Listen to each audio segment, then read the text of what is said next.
Joining the military is not for the faint of heart. In order to turn the average citizen into a highly trained soldier, militaries around the world put them through a series of extreme tests to prove their abilities.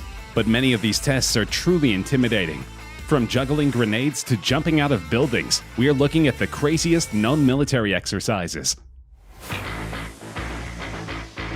In 2012, a video surfaced of the Chinese military taking part in one of the most mind-boggling military exercises imaginable.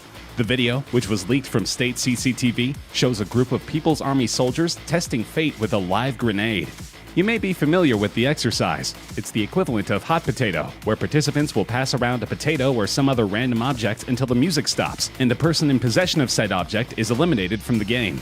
It's kind of like that, although the unfortunate soldier in this game runs the risk of actually being eliminated by a live hand grenade.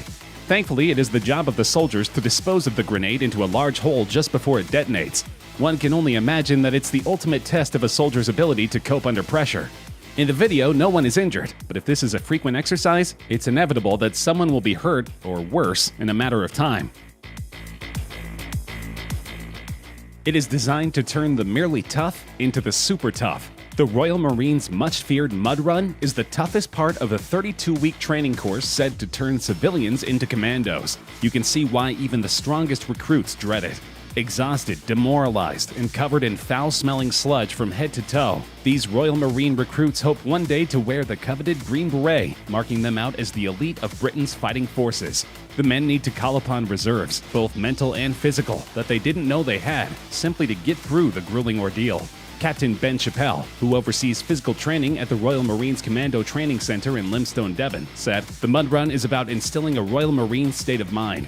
The recruits spend up to 45 minutes in the mud that is so thick they can barely run, doing exercises and games, and it is so difficult that getting through it really builds team spirit.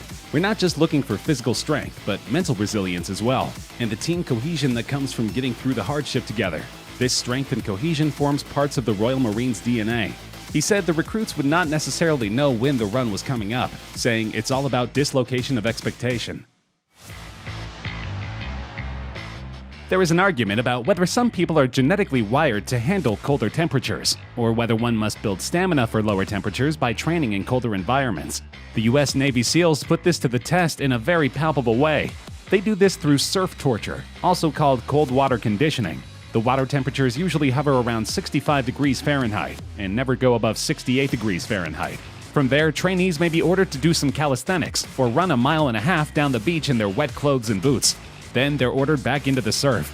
Many drills also require that teams carry their rubber boots over their heads as they run from one task to another.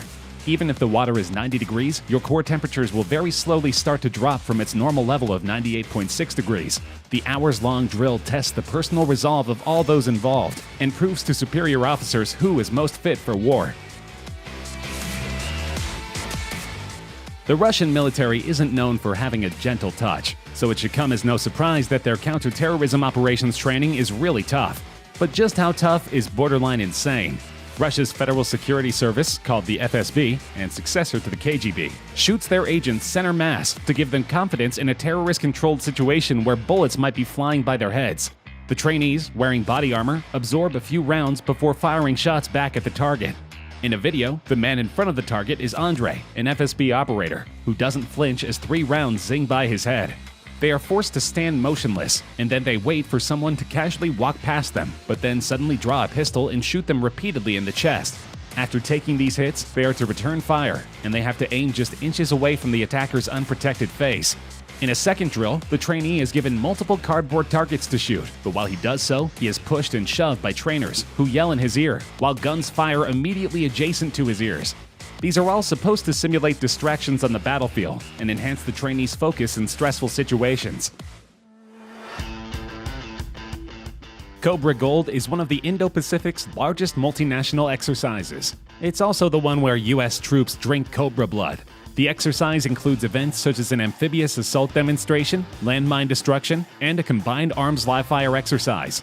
But probably the most photographed event is the jungle survival training, during which Thai instructors share with the Americans their knowledge of life-sustaining jungle sources of food and water, plants, insects, and, of course, cobra blood. For instance, some plants can be a good source of water, and there are a lot of different fruits available for consumption. But when those options aren't available, Marines can also eat geckos, gibbons, and even scorpions.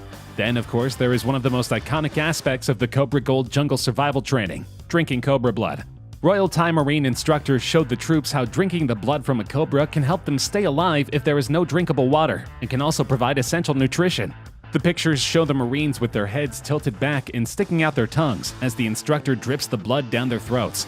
It's not for the squeamish, and even some hardened Marines appear to have their eyes tightly shut as they get their taste of the cobra blood.